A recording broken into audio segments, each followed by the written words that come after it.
मुकुन्दाद्यो जैनधर्मोऽस्तु मङ्गलम्।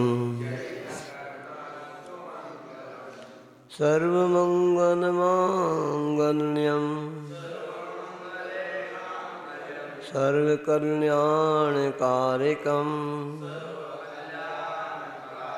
प्रधानं सर्वधर्माणां जैनं चयतु शासनम्। विद्यासागर विश्ववन्द्य श्रमणम्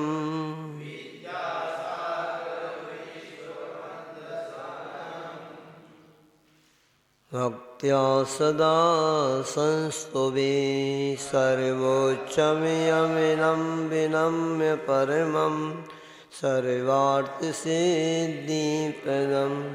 ज्ञानध्यानतपोविरक्तमुनिपं विश्वस्य विश्वाश्रयं साकारं श्रवणं विशालहृदयं सत्यं शिवं सुन्दरं विद्यागुरुवन्दनम्। बोलिए अस्यकारी देवादिक श्री चंद प्रभु भगवान की। प्रथमाचार्य आचार्य चक्रवर्ती आचार्य प्रवर्षि शांति सागर जी महाराज की। गुणाम गुरु आचार्य गुरुवर्षि ज्ञान सागर जी महाराज की। संत श्रोमणी आचार्य गुरुवर्षि विद्यासागर जी महाराज की। परम पूज्य आचार्य प्रवर्षि समय सागर जी महाराज की। पूज्य निर्यापक श्री वीर सागर जी महाराज की। मुनिषी विशाल सागर जी महाराज की।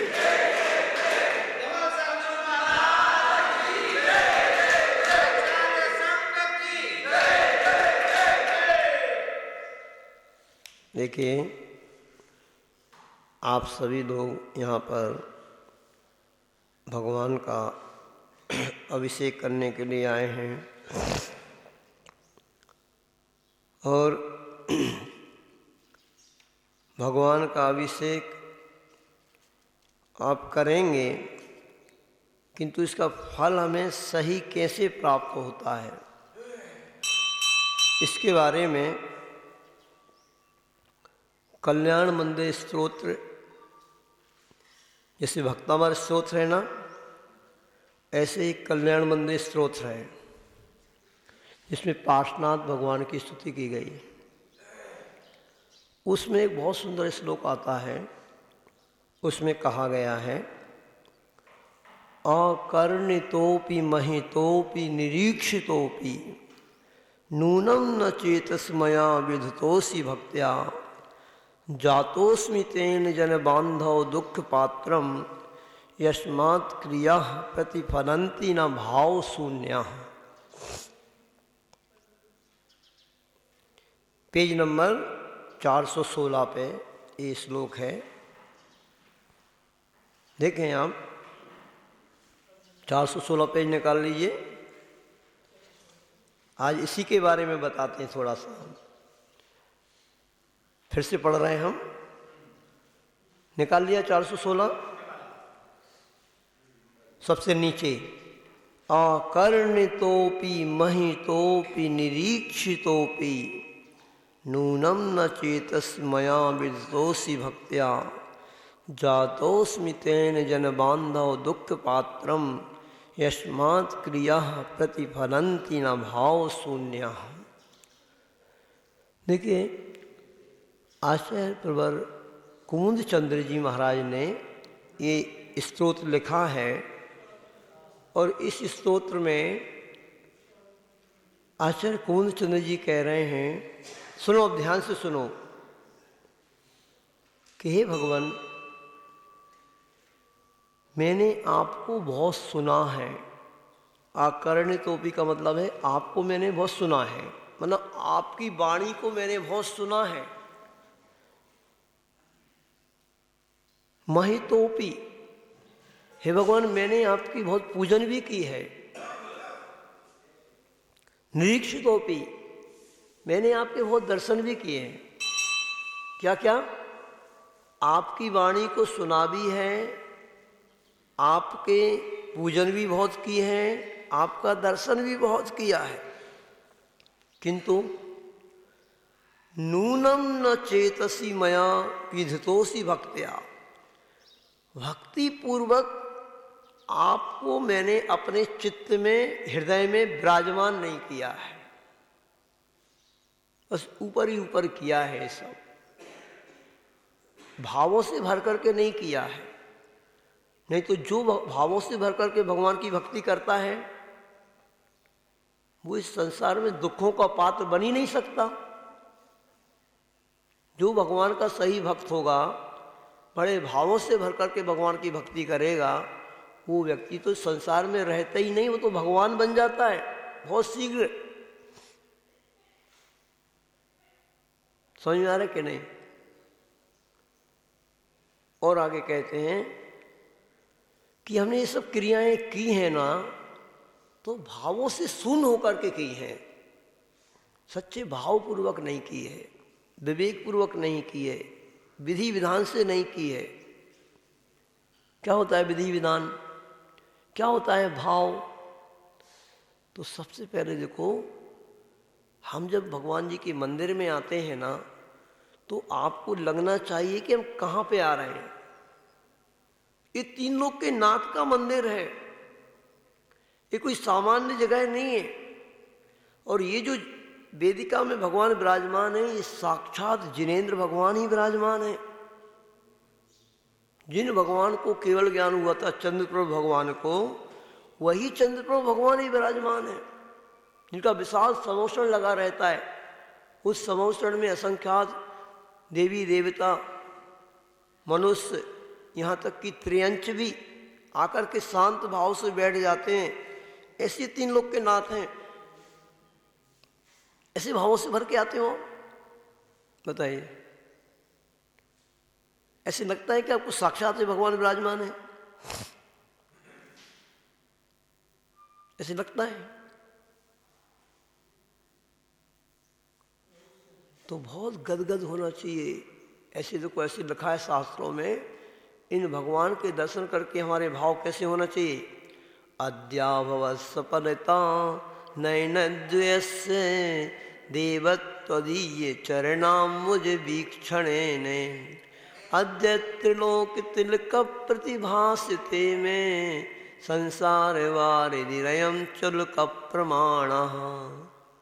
आचार्य कह रहे हैं, आचार्य पूजपाद स्वामी, अद्य में भवत् सफलता नयनद्वयस्य, हे भगवान, आपके दर्शन करके आज मेरे दोनों नयन सफल हो गए। आपका दर्शन करने से हमारा पूरा का पूरा गात्र, मैंने शरीर हमारा प्रक्षालित हो गया, पवित्र ऊर्जा से भर गया, हम गदगद हो गए। भगवान, आज मेरा संसार सागर अब चुल्लू मात्र बचा है बस। जो भगवान के दर्शन भावों से करता है ना, अपने हृदय में जो भगवान को बिठा लेता है कि तीन लोग के नाथ हैं, ऐसी श्रद्धा जिस व्यक्ति की हो जाती है ना, उसका संसार अब ज्यादा नहीं रहता। वो मेढक का जीव भी देखो आप, भगवान के दर्शन करने की भावना मात्र से जाकर के देव पर्याय को प्राप्त हो गया। सुना कहानी कि नहीं? मेढक वाली, राजा शृणिक के पैर के नीचे दब गया था मेढक, भगवान के दर्शन करने के लिए जा रहा था, और राजा शृणिक से पहले स्वर्ग में पहुंच करके देव बन करके समोषण में पहुंच गया। ऐसी भगवान के दर्शन की महिमा होती है, ऐसे भगवान की पूजन की महिमा होती है। इसकी महिमा को भावों से भर करके अंतरंग से आपको ऐसे परिणाम बनाना पड़ेंगे, तब कहीं कल्याण होता है। ऐसे नहीं होता है कि कोई आपको जबरदस्ती, आपको हम प्रेरणा दे दे करके बुला रहे हो और आप मजबूरी बस यहाँ पे आ रहे हो, तो फिर मजा नहीं आएगा। वो विवेक होना चाहिए, भाव होना चाहिए। किसी भी कार्य की सिद्धि हमें होगी ना, तो द्रव्य, क्षेत्र, काल और भाव की शुद्धि पूर्वक होगी। तो आपका द्रव्य तो बहुत अच्छा है, मतलब जिनालय तो बहुत अच्छा बना दिया आपने। आपको अपनी शुद्धि का भी ध्यान रखना पड़ेगा। देखो अब इसका अपन को अभी ज्ञान नहीं है तो बात अलग है। जैसे अभी हमारे यहाँ पे एक दो व्यक्ति गए उधर निवेदन करने के हमारे लिए, दरवाजे पे कपड़ा लगा है, कपड़ा को अपने हाथ से ही हटाया, अंदर चले गए। तो ये सोला रहा क्या आपका? है इसको सोला मानते हो क्या आप? कपड़े को छू लिया अपन ने, अशुद्ध कपड़े को, तो अब सोला थोड़ी रहा अपना। ये ध्यान रखना पड़ेगा अपन को। ऐसा नहीं कि ऊपर ही सोला कर लिया। चाहे आप आहार दान दें अथवा भगवान का अभिषेक करें, बहुत सारी जगह ऐसे हो जाता है। कभी कभी तो व्यक्ति अंदर के वस्त्र नहीं उतारता है, ऊपर से बस साड़ी पहन ली, धोती पहन ली, हो गया काम। ऐसे नहीं। वस्त्र शुद्धि क्या होती है ये भी द्रव्य शुद्धि के अंदर आएगी। ही उधर आप बुंदेलखंड में देखोगे ना, या हम स्वयं कैसे करते थे, जहां भी वस्त्र बदलना है वहां पर ही कपड़े डालते थे और पूरे कपड़े अलग करके फिर दूसरे कपड़े पहनते थे पूरे के पूरे। इसी का नाम शुद्ध 100% शुद्धि कहलाएगी। कोई भी व्यक्ति इस बात को समझ ले। कई जगह ऐसे चलता है, वहां पर कैसी भी टॉवल वावल रखी है और उस टॉवल को पहन लिया और फिर कपड़े अलग कर दिए, उस टॉवल को पहने दूसरे कपड़े पहन लिए, तो फिर शुद्धि फिर नहीं बनेगी।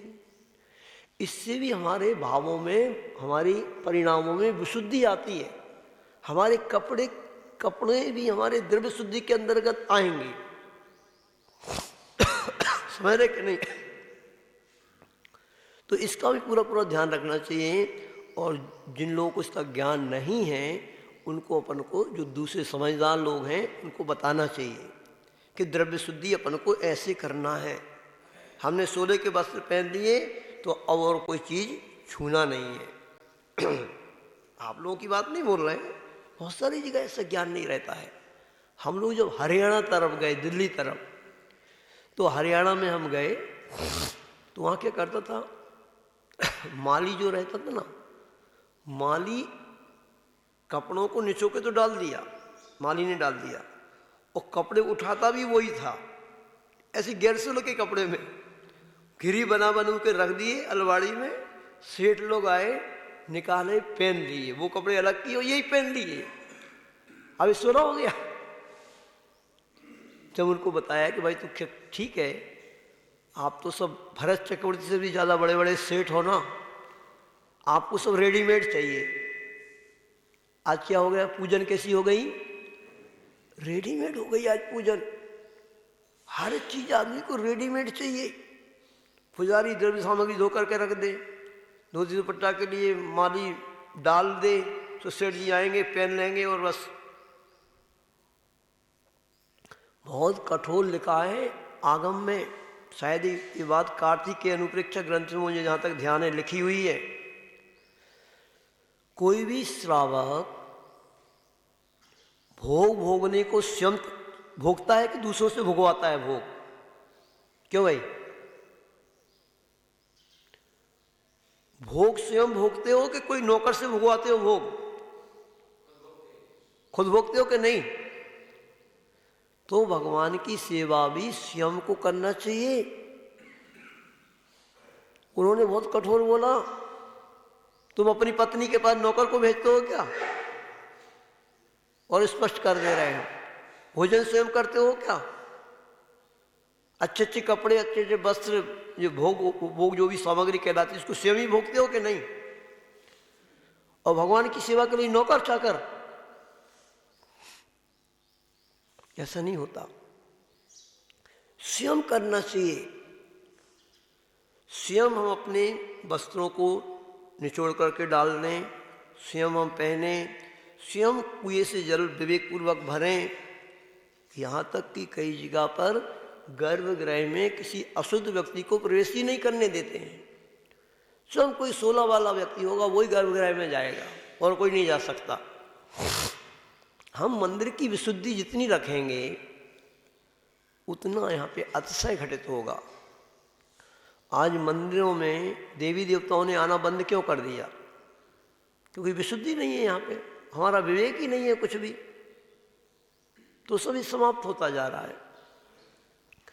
तो इसलिए सभी को बहुत अच्छे भावों से भर करके, विशुद्ध भावों से भर करके और भगवान की भक्ति करना चाहिए। जैसे ही आप घर से चलो तो एक जगह कहा है कि हमारा पुण्य का संचय भगवान की भक्ति की भावना को लेकर के जब हम घर से चलते ना, प्रारंभ होते हैं ना, वहीं से होने लगता है, बल्कि वहाँ से नहीं। जैसे ही संध्या समय में शाम को आप ये मन में भाव आएंगे, कल भगवान का अभिषेक करने के लिए चलना है, सोना डला है कि नहीं डला है घर में, तो ऐसा कहा, जब चिंतो तब अनंत फल नहीं, जब चिंतो तब सहस्र फल, जब चिंतो तब सहस्र फल, लखा गमन करे कोड़ा कोड़ी अनंत फल, जब जिनवर दर्शे। भगवान के दर्शन करने की महिमा बतलाई। जैसे आपने मन में भाव बनाया, चलो भाई चिंतन किया, चलो भगवान का दर्शन करने के लिए चलना है, भगवान का अभिषेक करने के लिए चलना है, भगवान की पूजन करने के लिए चलना है, द्रव्य सामग्री है कि नहीं, अष्टक घर में है पूरा कि नहीं है, सोला डला है कि नहीं डला है, ऐसे भाव बनाओगे ना, ऐसे भाव बनाने से 1000 गुना फल मिल जाएगा।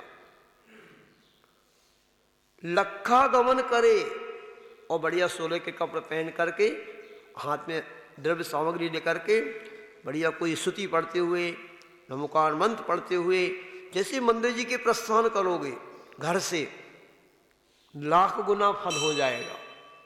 चिंतन करने से 1000 गुना, मंदिर के लिए प्रस्थान करने से लाख गुना। जैसे भगवान का दर्शन किया, जब चिंतो तब सहस्र फल, लखा गमन करे कूड़ा कोड़ी अनंत फल, जब जिनवर दर्शे। जैसे भगवान का दर्शन किया, कूड़ा कोड़ी उपवासों को देने वाला फल मिल गया भगवान का दर्शन करने से। वो हमारे अनंत काल के बने हुए कर्म चकनाचूर होते हैं इस जिनविम के दर्शन करने से, भगवान के दर्शन करने से। ये शिक्षा आपको अपने बच्चों को भी देना चाहिए, सभी को ये शिक्षा देना चाहिए, सभी लोगों को। आज ये परंपरा समाप्त हो रही। आज लोगों को बस स्कूल की बस आ गई, बच्चे को बढ़िया तैयार कर कर आके बस्ता रख करके, चल बेटा जा स्कूल जा, पहले मंदिर के दर्शन करके आओ। ऐसी माता पिता ने बंद कर दिया ये शिक्षा देना। बहुत अच्छा है, शाम को पाठशाला लगती है आपके इस कपलापुरी में, बच्चे आते हैं पाठशाला में। बहुत ही कम ऐसे 1-2 बच्चे होंगे, नहीं तो प्राय करके यहाँ पर बड़ी खुशी है, सब बच्चे यहाँ पे भगवान का दर्शन करके जाते हैं आपके कपलापुरी में। यहाँ पे अच्छा है, बड़े भले ही नहीं आ रहे हैं यहाँ पे बहुत सारे, किंतु बच्चे तो आते हैं, बड़े भी आते हैं ना। ऐसा तो कोई नहीं होगा कि जो भगवान का दर्शन ही ना करता हो, है कोई? है दर्शन करने तो सगड़े आते हैं। बहुत अच्छा है। तो अच्छे भावों से भर करके देखो, 3 लोक के नाथ हैं, इनकी भक्ति हम जब करते हैं इसका फल अद्भुत होता है। वो जो फल उदय में आता है ना, यदि हम बांध लेते हैं, जैसे बैंक में पैसा जमा कर देते हैं ना, जब कभी मुसीबत आती है ना तो आप निकाल लोगे। तो जैसे कोरोना जैसी महा भयंकर बीमारी आ गई, उस समय कोई व्यक्ति कुछ नहीं कर रहा था, कोई व्यापार भी नहीं कर पा रहा है, कुछ भी नहीं कर पा रहा है, तो उस समय क्या काम में आया था? आपका बैंक बैलेंस काम में आया था कि नहीं? क्यों भाई गुणपाल जी, जो पूर्व का बैंक बैलेंस था आपका, वही काम में आया है सुनील भैया? तो तुम बैंक में तो बैलेंस बनाने के लिए बस गन्ना की फसल आए हो, बनाते जा रहे हो, और अपने भविष्य की चिंता नहीं है आपको। अगर आपका पुण्य का बैंक बैलेंस नहीं होगा ना, तो कब ऐसी बाढ़ आ जाएगी, कब ऐसा भूकंप आ जाएगा, कब ऐसी ज्वालामुखी आ जाएगी, सब समाप्त हो जाएगा। पुण्य नहीं होता तो कुछ नहीं होता, व्यक्ति का कुछ नहीं बचता, सब समाप्त हो जाता है। तो उस पुण्य का संचय भी करो, उस पुण्य का बैंक बैलेंस भी बनाओ। जो अपनी आय का 10% धर्म में खर्च करता है, अपनी आय का, कोई बात नहीं, जितना आपने गन्ना लगाया है उस गन्ने का खर्चा निकाल दो, आपने खाद पानी दिया है, मजदूरी ये सब किया है, उसका निकाल दो। अब शुद्ध जो बचा है 10 लाख का निकला, 2 लाख खर्चे में चले गए, 3 लाख खर्चे में चले गए, अब 7 लाख तो बचे। तो 7 लाख का 10% कितना हुआ बोलो? 70,000। तो ये 70,000 आपको देना ही देना है, ये जीएसटी है, धर्म का जीएसटी। मोदी जी लगाएंगे तो तुम्हारे फर्ज से देंगे, नहीं तो वो कुड़की कर देंगे। और प्रभु शांत बैठे हैं, वो कुछ नहीं बोल रहे, तो बस उनको कुछ नहीं देगो, ठेंगा पकड़ाओगे। तो ये तुम अपने अपने पैर पे कुल्हाड़ी पटकोगे, अब स्वयं चालाकी कर रहे हो। अन्य क्षेत्रे कृतम पापम धर्म क्षेत्रे विनश्यति, और धर्म क्षेत्रे कृतम पापम वज्रलेपो भविष्यति। कहाँ जाओगे बेटा? धर्म के क्षेत्र में अगर करोगे तो। और ये जो देखो जीएसटी तो टैक्स है, ये टैक्स नहीं है, ये दान होता है। इस दान का फल अद्भुत होता है, पूजन का फल अद्भुत होता है, गुरु की भक्ति वैयावृत्ति का फल अद्भुत होता है। कल महाराज जी बता रहे थे ना, दोपहर में महाराज जी के प्रवचन में कौन कौन था? कोई रहता है? महाराज जी ने बताया था ना, एक शायद घटना वही वाली थी कि दूसरी थी। सर एक पद का भी उच्चारण करो, नमो अरिहंताणम, तो भी महान फल को देने वाला होता है ये नमोकार मंत्र। कहा है एक पद का उच्चारण करने से भी 50 सागर के पाप कटते हैं नमोकार मंत्र के। और पूरा नमोकार मंत्र पढ़ता है जो भावों से भरकर, 500 सागर के पाप कटते हैं। ऐसी इसकी महिमा है। और इसका फल भी अलग अलग बताया। आप जैसे घर में बैठे बैठे करो, फिर जंगल में जाकर के करो, एकांत में, किसी तीर्थ क्षेत्र पर जाकर के करो, मंदिर में करो, साक्षात भगवान के सामने बैठ करके करो, तो उसका अद्भुत फल होता है। तो ऐसे इस धर्म की महिमा को आप समझ करके सभी लोग देखो, आपकी पुण्योदय से गुरु का समागम मिला, अच्छा लग रहा कि नहीं? आपको ऐसे तो नहीं लग रहा कि आफत आ गए महाराज जी, सुबह से उठ करके जल्दी आना पड़ता है, हमेशा टांग खींचते रहते हैं हमारी, ऐसा तो नहीं लग रहा है ना? तो फिर आज जितने भी लोगों ने, समझ में आ रहा है कुछ के नहीं आ रहा? ये पूरे इस श्लोक का मतलब सार यही है कि हम भगवान का, यानी ये वाणी को जैसे आप बहुत अच्छे भावों से भरकर सुन रहे हो ना, ऐसी जब गुरु की वाणी हो, शास्त्र पढ़ा जाए किसी के माध्यम से भी, तो उसको बहुत मन से सुनो। जब दर्शन करो ना, तो दर्शन करते समय बिल्कुल ऐसे लगना चाहिए आपको कि साक्षात समौषण में विराजमान भगवान के दर्शन कर रहे हैं। द्रव्य और भाव दोनों नमस्कार होना चाहिए। द्रव्य का मतलब है हमारे हाथ जुड़े हुए हों, हमारा शरीर पुलकित हो रहा हो, हमारा रोम पुलकित हो रहा हो कि आज साक्षात हमें निधि मिल गई, ये 3 लोक के नाथ के दर्शन हो गए। और भाव से ऐसे होना चाहिए आपके मन में भाव कि साक्षात ये 3 लोक के नाथ ही हैं। इनका दर्शन करने से अंधे को आंख मिल जाती है, लूले को हाथ मिल जाते हैं, लंगड़े को पैर मिल जाते हैं। इस साक्षात समोषण में विराजमान भगवान है। इनका गंधोदक अभिषेक जब करो तो साक्षात 3 लोक के नाथ का हम कर रहे हैं। जो सौभाग्य सौधर्म इनको भी नहीं मिलता है, वो सौभाग्य हमें प्राप्त हो रहा है, ऐसे भाव होना चाहिए। तो इससे फिर आपका सातिशय पूर्ण बनता है। जैसे आप भगवान की भक्ति करेंगे भावों से भर करके, सुनो, सातिशय ऐसा पुण्य कहीं नहीं बनता जो आपको जन्म जन्मांतर में आपको हर प्रकार की अनुकूलता बनाने वाला है। जो 3 लोक के नाथ जिनेंद्र भगवान की भक्ति करने से पुण्य बनता है, वो कहीं पर ही नहीं बनता दुनिया में। इसको समझ ही नहीं रहे लोग, बहुत सारे लोग। और यहाँ वहाँ के देवी देवताओं के पास तो 11 श्रीफल चढ़ाएंगे, इनके पास सूखे चावल चढ़ाएंगे। जहाँ कोई लोभ लालच दिखता है ना आपको, वहाँ तो तुम सब कुछ समर्पित कर देते हो। तो ऐसे रहते बहुत सारे लोग, चूना लगा कर चले जाते हैं सब। जब घर में रहते थे ना, तो एक कोई पास में एक कोई त्रिवेणी थी, 3 नदियों का संगम था। वहाँ पे कोई बाबा आया, तो बहुत महान यज्ञ कर रहे हैं यहाँ पे। तो जैनियों ने भी, जो मतलब जिस नगर में हम रहते थे, अच्छा जो किराने के बड़े व्यापारी थे, 50 बोरी शक्कर दे दी। क्या बाबा है भाई, चमत्कार करने वाला बाबा है। 1-1.5 करोड़ रुपया इकट्ठा हुआ। यज्ञ होने के बाद सब लेकर के भाग गया बाबा, पता ही नहीं कहाँ गया। तो ऐसी जगह तो आप बुद्धू बन जाते हो, और जहाँ से सही लाभ मिलना है वहाँ आप लेने में कभी व्यक्ति कोई नहीं समझ पाया तो पीछे हटता है। जहाँ से छप्पर फाड़ के मिलना है, कितने गुना मिलना है प्रभु के दरबार में दिया हुआ, इनके 3 लोक के नाथ के चरणों में दिया हुआ, कितने गुना फल देता है, इसकी कोई कल्पना नहीं कर सकते। अच्छे भावों से भर करके, आज कितनी तारीख है? 30 है, 2025 का लास्ट सेकंड दिन। कल 31, और कल 31 तारीख को आपके इस कपलापुरी नगरी में एक महान महामहोत्सव,